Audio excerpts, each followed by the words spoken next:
প্রত্যেককে হ্যালো। পেশা প্রস্তুতির ইউটিউব চ্যানেলে প্রত্যেককে ওয়েলকাম। আজকে আমরা 15টা এমসিকিউ আবার দেখে নেব। প্রথম প্রশ্নে গেলাম। সাস্টেনেবল ডেভেলপমেন্ট কি ধরনের উন্নয়ন? এই সাস্টেনেবল ডেভেলপমেন্টকে আমরা বাংলায় ধারণযোগ্য উন্নয়ন বলি। দ্রুত উন্নয়ন, অপশন বি গ্রাম ও শহরের উন্নয়ন, দীর্ঘমেয়াদী উন্নয়ন, নাকি অপশন ডি দীর্ঘমেয়াদী টেকসই উন্নয়ন। এটা এনভায়রনমেন্টের কোয়েশ্চেন। প্রথমটার আনসার আমরা দেখব দীর্ঘমেয়াদী টেকসই উন্নয়ন। অর্থাৎ যে উন্নয়ন যে কোনো জিনিস খুব দ্রুত হলে সেটা সাধারণত টেকসই হয় না। এটা বাস্তব জীবন দিয়ে মিলিয়ে দেখো। দীর্ঘমেয়াদী অর্থাৎ এই উন্নয়নটা অনেক দিন ধরে বজায় থাকবে, এর প্রভাব, এর রেজাল্টটা, এবং এটা টেকসই, এবং সব থেকে বড় কথা সাস্টেনেবল ডেভেলপমেন্টের একটা অন্যতম দিক পরিবেশ বান্ধব, অর্থাৎ পরিবেশের কোনো ক্ষতি না করে মানব সভ্যতার উন্নতি সাধন করা। কোয়েশ্চেন নাম্বার 2, এটাও আবারও একটা এনভায়রনমেন্টাল কোয়েশ্চেন।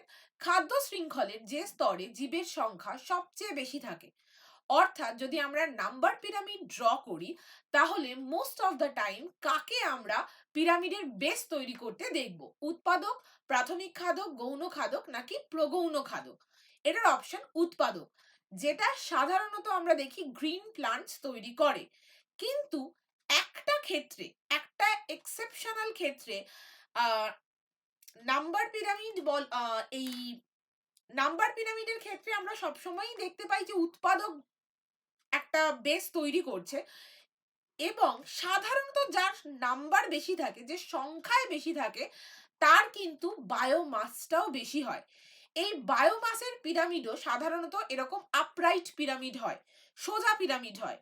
কিন্তু বায়োমাসের পিরামিড একটা ক্ষেত্রে আমরা উল্টোনো বা ইনভার্টেড পিরামিড দেখতে পাই, যদিও সেখানেও উৎপাদকের সংখ্যা কিন্তু বেশি। সংখ্যা পিরামিড আপরাইটই হবে, কিন্তু বায়োমাস পিরামিডটা ইনভার্টেড হয়। জানা থাকলে কমেন্ট সেকশনে অবশ্যই জানাও আমাকে।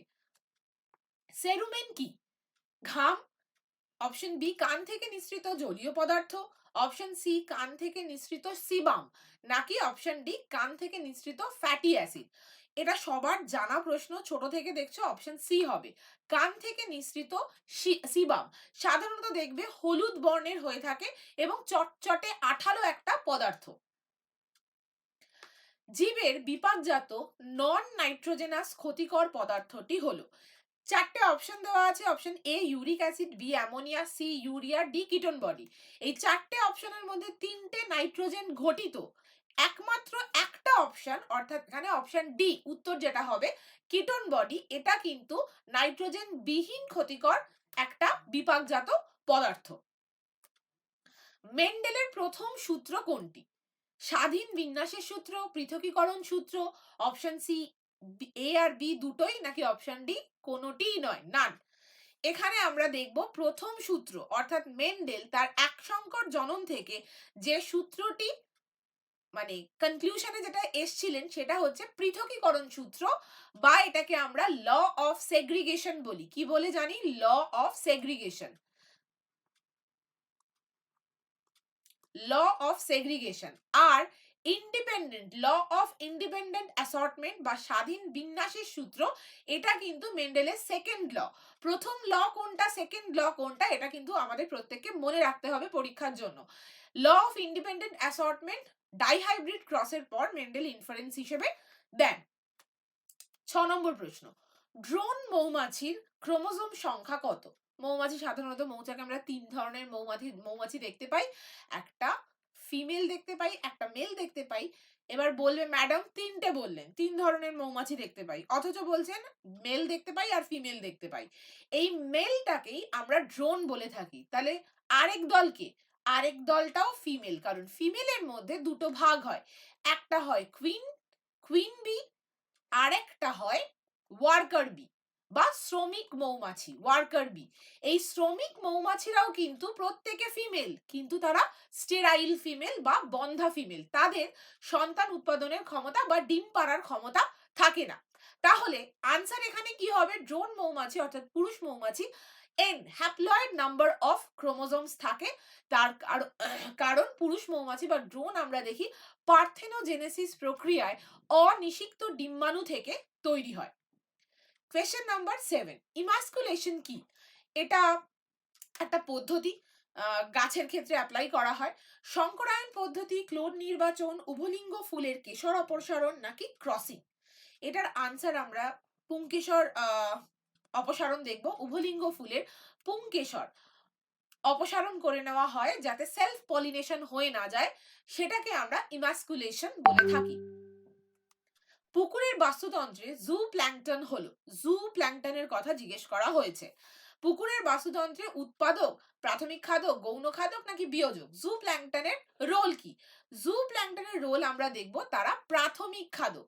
তাহলে উৎপাদককে, উৎপাদক মনে রাখবে ফাইটোপ্ল্যাঙ্কটন, ফাইটোপ্ল্যাঙ্কটন। একটা প্রশ্ন করলাম, ইনভার্টেড বায়োমাস পিরামিড কাদের কাছে দেখতে পাই? এটা তার একটা ক্লু দেওয়া রইল। রেট্রোগ্রেসিভ মেটামরফোসিস কোন প্রাণীর মধ্যে দেখতে পাই? মেটামরফোসিস কথাটা আমাদের সবার চেনা, রূপান্তর। মেটামরফোসিস মানে হচ্ছে রূপান্তর ঘটা। তো মেটামরফিক রক, রূপান্তরিত শিলা শুনেছো।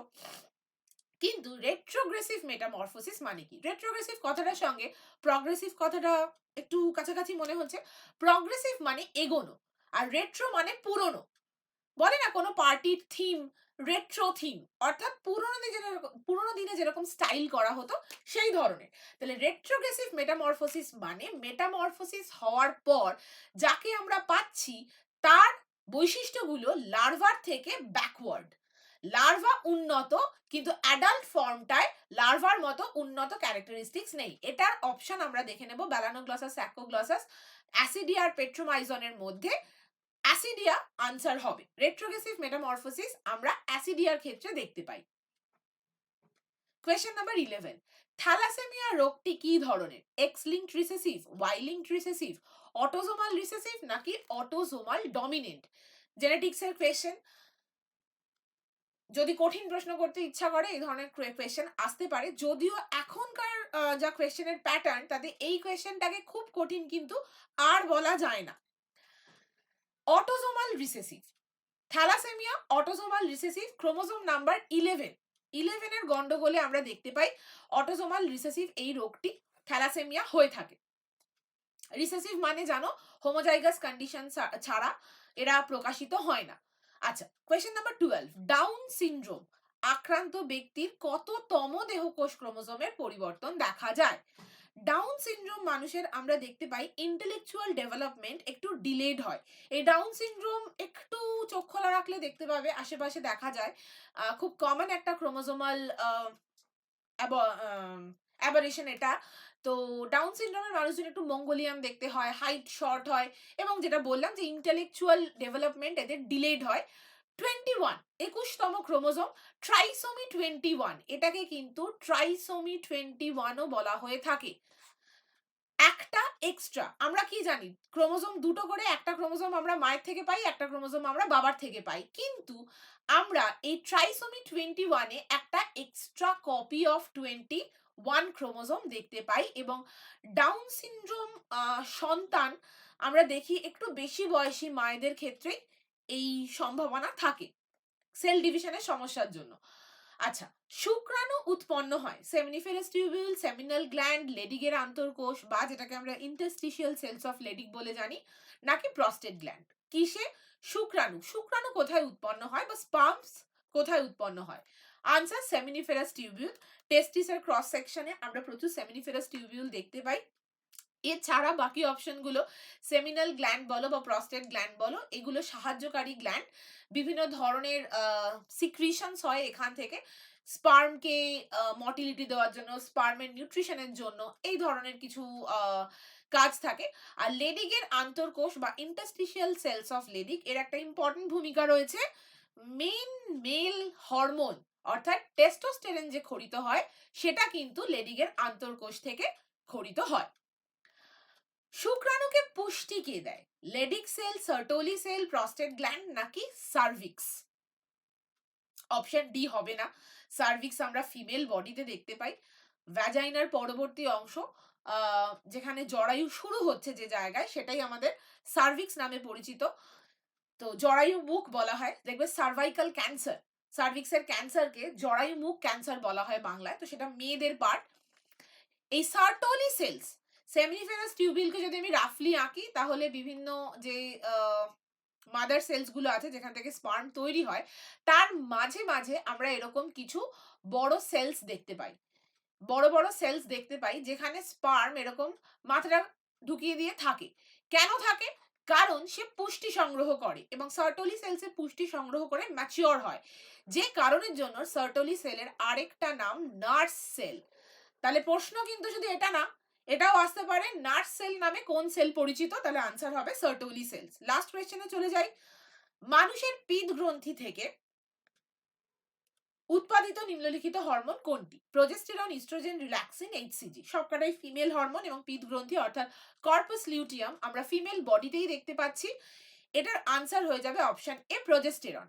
পিত্ত গ্রন্থি বা কর্পাস লিউটিয়াম থেকে যেমন প্রোজেস্টেরন সিক্রিটেড হয়, প্রোজেস্টেরন সিক্রিশন হওয়ার আরো একটা জায়গা কিন্তু প্ল্যাসেন্টা।